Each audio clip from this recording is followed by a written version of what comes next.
शिमला में एसएमसी शिक्षकों ने क्यों की हड़ताल, जरा आप भी सुने। जो तिथि तय करे, जो टाइम बाउंड हो कि इस समय से, क्योंकि अब लेटर तक ये बात, लेटर आला अधिकारियों का लिख ले तो हम तो चले जाएंगे, ये बात है हमारी। तो जब तक इनकी जो न्यूनतीकरण की जो डिमांड है वो यहाँ पर पूरी नहीं होती है तब तक यहाँ पर डटे रहेगी। और अनिल जी का ले लीजिए। चलिए हाँ जी, अनिल जी क्या कहना चाहेंगे आप से सबसे पहले तो मैं पंडित अनिल वशिष्ठ अपने समस्त एसएमसी परिवार की ओर से आप सभी मीडिया बंधुओं का यहाँ पर जो है वो स्वागत करता हूँ और समय समय पर आप हमारी बात को रखते हो उसके लिए मैं आपका धन्यवाद भी करता हूँ। हमारे प्रवक्ता निर्मल जी ने आपके समक्ष लगभग बात रख दी कि हम क्यों आए हैं, क्या है उसके बारे में बात रख दी। मैं सिर्फ और सिर्फ जो है अभी हमारी एसएमसी अध्यापकों की वर्तमान स्थिति क्या है उसके बारे में थोड़े से विचार रखूंगा। मैं आपसे एसएमसी अध्यापकों को देख करके मुझे जो है वो रामनाथ पांडे जी का लिखा हुआ 2.5 पंक्तियों का उपन्यास याद आता है, जिसमें उन्होंने लिखा है कि एक विधवा माँ के 2 बेटे थे। महीने में 15 दिन माँ एक बेटे के साथ रहती थी और 15 दिन जो है माँ दूसरे बेटे के साथ रहती थी।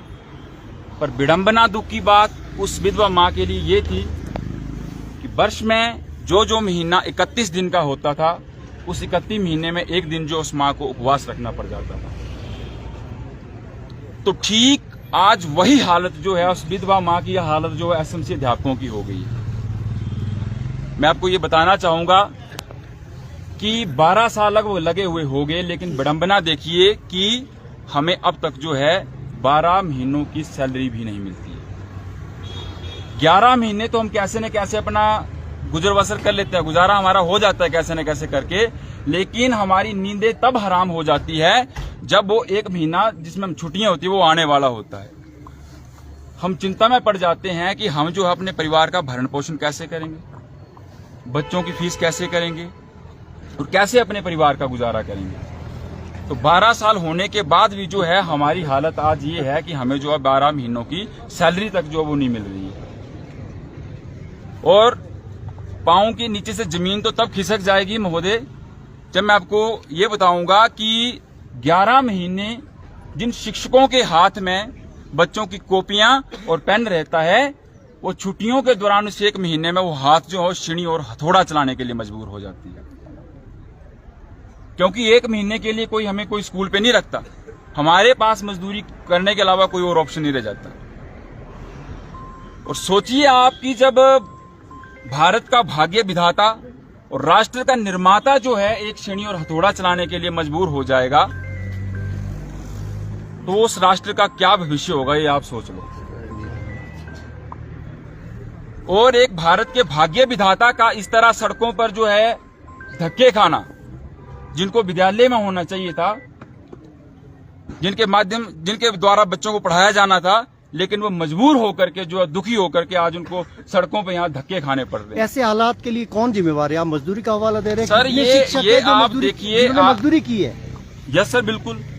ये जो इतने सारे खड़े हैं इनसे पूछिए कि जब 1 महीना हमारे पास सैलरी नहीं मिलती है, कहाँ जाए सर? कहाँ मजदूरी की हम सर करनी पड़ती है, मजदूरी करनी पड़ती है, हमें कोई ना कोई काम हमको करना पड़ता है। क्या करें सर, परिवार नहीं चलता। अब देखिए, जब मुझे लगता हमने सरकार का उस वक्त साथ दिया हम लोगों ने, जब शायद एक रेगुलर प्रवक्ता की बात करें, लेक्चर की बात करें, 60 या 70 हजार लेता था, हमने 6,000 से शुरुआत की है। और वो भी ऐसे हार्ड एरिया में जाकर के अपने आपको सरकार से सरकार से उम्मीद सर, वो सरकार से पूछ, हमें तो ये उम्मीद है कि हमें जो है वो 1 या 2 महीने के अंदर या तो हमें नियमित करे ज्यादा से ज्यादा, या कम से कम हमें जो अनुबंध पर लेकर के आए। और हमारा जो इस प्रकार सड़कों में धक्के खाना, मजदूरी करना, ये हमारे लिए शर्म की बात नहीं है, हमारे लिए चिंता की बात नहीं है। ये चिंता की बात है, शर्म की बात है तो सत्ता पे बैठे उन सत्ताधारियों के लिए है। हमने उनको चुन के भेजा था, ये उन लोगों का दायित्व बनता है कि क्यों आज हम उनकी वजह से ये धक्के खा रहे हैं। तो लोगों का काम है। ये कहती है कि जब इनिशियल आपका कांटेक्ट होता है उस पर फिर आप लोग क्यों राजी हो जाते हैं? जब अस्थाई है तो अस्थाई तो कब स्थायी होंगे ये तो उसमें नहीं कहा जाता है। सर देखिए, अब ये अगर हमारी बात हो ना तब तो हम मानने क्या बोलते।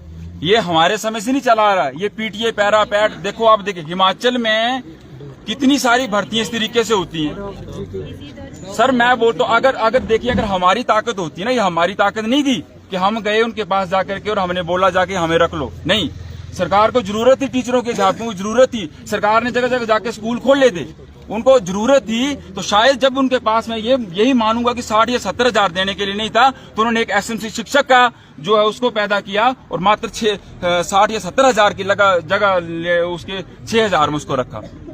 और जहां पर एक सीएंडबी अध्यापक जो मुझे लगता जहां पर जिसकी सैलरी 50 से 60 हजार थी, वो मात्र जो उसको 4.5 हजार में रखा गया, 4500 में रखा गया। जेबीटी को शायद 3500 में रखा गया। तो आप सोचिए सर कि अब तक मैं ये मानता हूं कि 6-7 साल जब हमें 3500 में, आप सोचिए सर कोई व्यक्ति घर से 150 किलोमीटर दूर है, आप खुद बताइए कि क्या 3500 में सर उसका गुजारा होता है?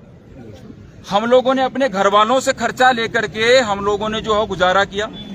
अब तक जो है हमने एक भी पैसा, ये बोलने की अपना, अब धीरे धीरे उम्र निकल रही है। बहुत सारे अध्यापक जो हैं, लगभग मुझे लगता है 20-25% अध्यापक जो 50 साल से ऊपर हो गए हैं। हमने अपने लिए कुछ भी नहीं जोड़ा है। कईयों के बच्चों की शादी हो गई, कईयों की होने वाली है, 10 बीमारियां लग गई हैं।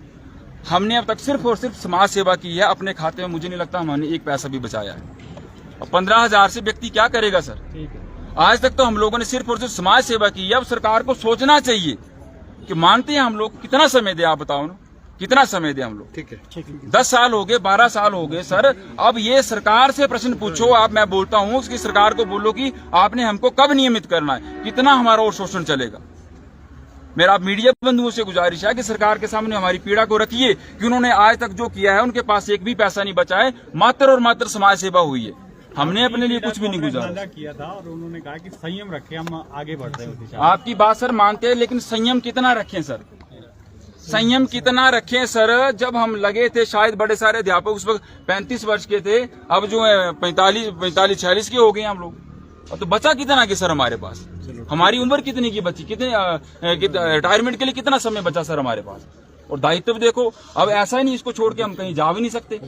अब तो बंद गए हैं इसमें, अभी कहीं छोड़ के जा नहीं सकते। क्या करें, कहाँ जाएं? अब इसी में ही हम लोग को जीना और इसी में मरना है। अब मजबूर हो गए हम। नहीं में कब जाएंगे दोबारा, क्योंकि सरकार तो आश्वासन ही दे रही है सर आपके मुताबिक। स्कूल में क्या जाना सर? अब आप ही बताओ कि स्कूल में ही तो जा रहे हैं हम लोगों ने तन मन। हम एक चीज और बताता हूँ, ऐसा नहीं है कि हम कोई हमारी इलेक्शन में जब ड्यूटी लगती है प्रिजाइडिंग ऑफिसर की, हम ड्यूटी देते हैं। एग्जाम में सेंटर स्टूडेंट की हम ड्यूटी देते हैं। ऐसी कोरोना में नोडल ऑफिसर की हम ड्यूटी देते हैं। ऐसी कोई भी जगह नहीं है जहां पर हमारी ड्यूटी नहीं लगती है। जहां पर एक नियमित अध्यापक जो काम करता है, बराबर उनके हम काम करते हैं।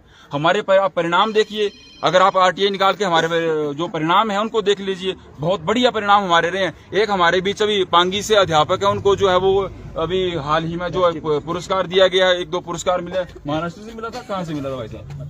मध्य प्रदेश से इनको पुरस्कार मिला।